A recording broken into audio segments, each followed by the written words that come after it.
Hey everyone! This is going to be a relatively short video visiting the topic of butterflies. We already covered the topic of the color of our next era, purple. Now, let's talk about our symbolic creature, the butterfly.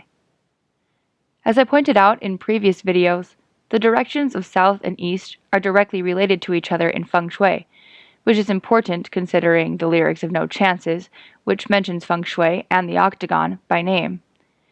In that octagon of feng shui, we know that the symbolic lines which represent east in the earlier heaven octagon become the lines which represent the south or up in the later heaven octagon.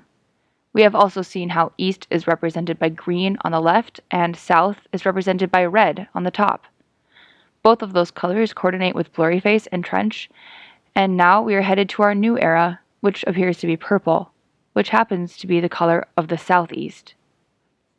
Now, I also mentioned in previous videos that the azure or blue-green dragon is of importance in Eastern mythology, which is tied to feng shui.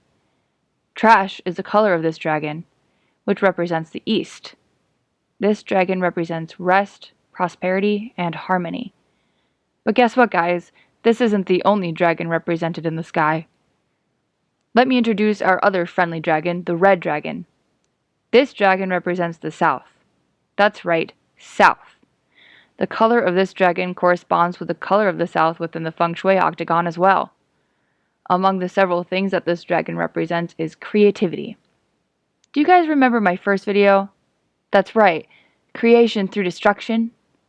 So, with choosing later heaven, we bring the east up and start heading down a route that is south. But what direction do we have to pass through first in order to get there? That's right, southeast, the color purple. Now, enough about colors. Like I said, this video is about the butterfly. Now, say hello to our new friend, the monarch. Now, there's one thing the monarch butterfly is most famous for: their annual migration to Mexico. That's right, this butterfly flies south every year. Guess where most of them come from? According to this article, 99% of North American monarchs live in the east. These butterflies are flying from east up to the south according to the feng shui map. But that's not all. Guess how the butterflies navigate? They use celestial navigation. Celestial. Just like our great celestial dragons, the azure and the red. The butterflies are navigating from the east, where the blue-green dragon is the representative in the sky, and using the stars to travel south, where the red dragon has its domain. But wait a minute. Red. That's blurry face, isn't it? If we're traveling to the red section of the map, we're headed back to blurry face. That would be starting all over again. Exactly. From green back to red, all over again. Red to green, green to red, over and over. That's the cycle.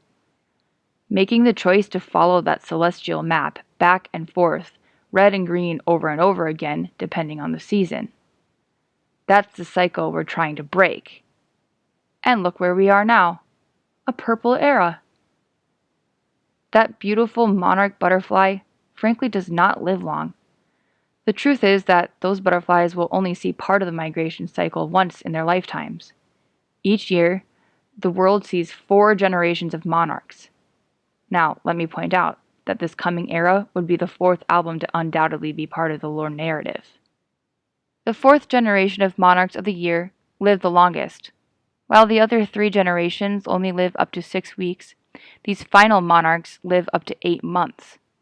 They are born in September or October, and they are the ones that fly south to Mexico to hibernate before they fly back north and east to start the cycle over again. We have to break that cycle, don't we? Is that why east is up? In the end, is this all about confusion? By choosing later heaven over earlier heaven, we are choosing to go east even while we are flying up in the southern direction. But what does that mean for the mind of the butterfly? If those creatures are using the sky for navigation, When east suddenly becomes south, and south suddenly becomes northwest, where are they going to go? Will the confusion destroy them? Maybe that's where the southeast comes in. Maybe that's how we get purple. Maybe that's how the cycle is finally broken. The monarch neither goes east nor south because it has become lost in the middle, so instead it settles. Southeast, neither up nor left, but in between. The butterfly is a symbol of change, rebirth, metamorphosis. It is a symbol of embracing these things, or as one random internet source puts it, it's a symbol of embracing a new path. This is what we have to do to break the cycle. We have to embrace the change of direction because we can't just keep doing the same thing over and over again. So this is where we are. The new cycle, purple, the new path. We're finally breaking out of it. Where does that lead us? And how do we do it? What will need to be destroyed? And what will be created in its path? Guess there's only one way to find out. We're going to have to wait. We're going to have to be patient.